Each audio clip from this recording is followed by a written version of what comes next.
Another tough loss in West Virginia, obviously. With young guys, they bounce back a little bit easier maybe than more experienced guys. Is a pretty resilient bunch, do you think?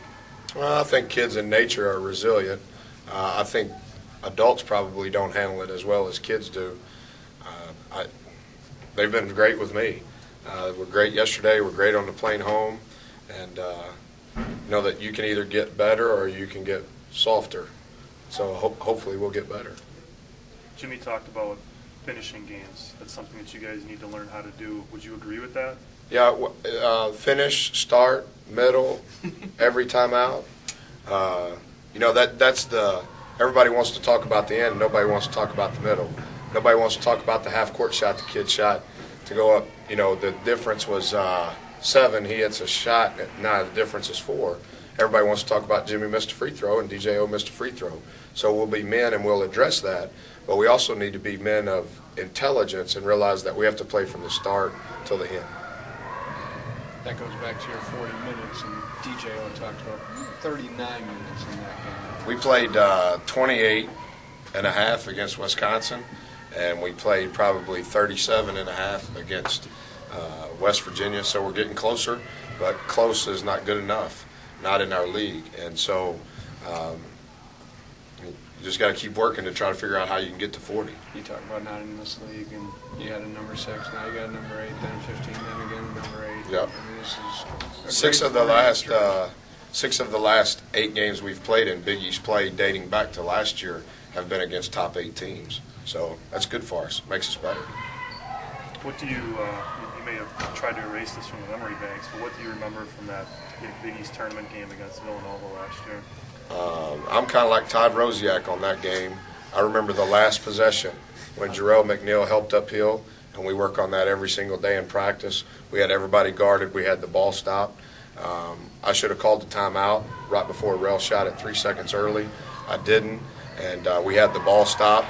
Penetration, Rel helps uphill, dump down, basket. And it's still on my TiVo at home, and I've never watched it. And I kept thinking I would watch it this week, but I can't, haven't been able to yet because I remember it well enough. How come you decided to keep it, though? Just maybe for someday when you get strong enough to watch it? Or? See when I'm man enough to watch it. Yep.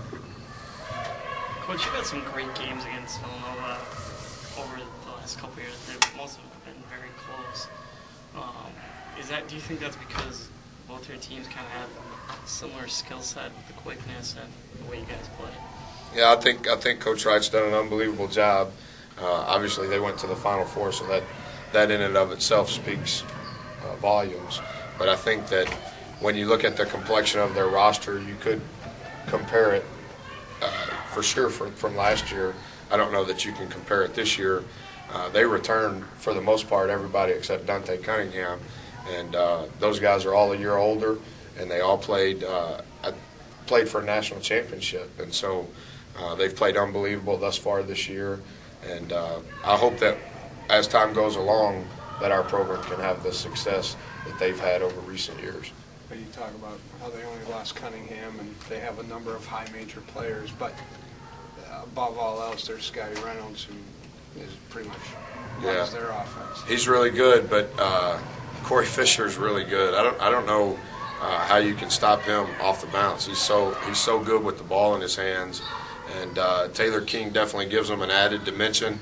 I think he's their Shane Clark of last year, except he's able to do a little bit more, can score more. Redding had a double-double after being off for a semester in his first game back against Fordham, so they're really good. Scotty is definitely at the head of that group, though. How about his pressure defensively, what he puts onto the ball as well, and how that can affect your offense? Well, that's what all elite level guards do. They're really hard to guard because they can really get past you off the bounce, and they do a great job of putting pressure on the bounce. And that's why he's been so good from the very first time he played in the league. Obviously, I wasn't here, but I remember when he signed with Oklahoma. He signed with Oklahoma. Him and Damian James, some of the best players in the country. 4 years later. Buzz, how are Chris's and Junior's rehab going right now? Yeah. Are they on schedule? Yeah, maybe a little ahead. They're doing really good.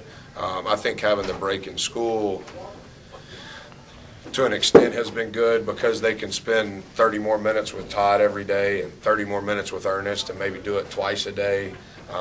So I would say that junior's probably 2.5 to 3.5 weeks ahead of schedule, and Chris is 4 days ahead of schedule.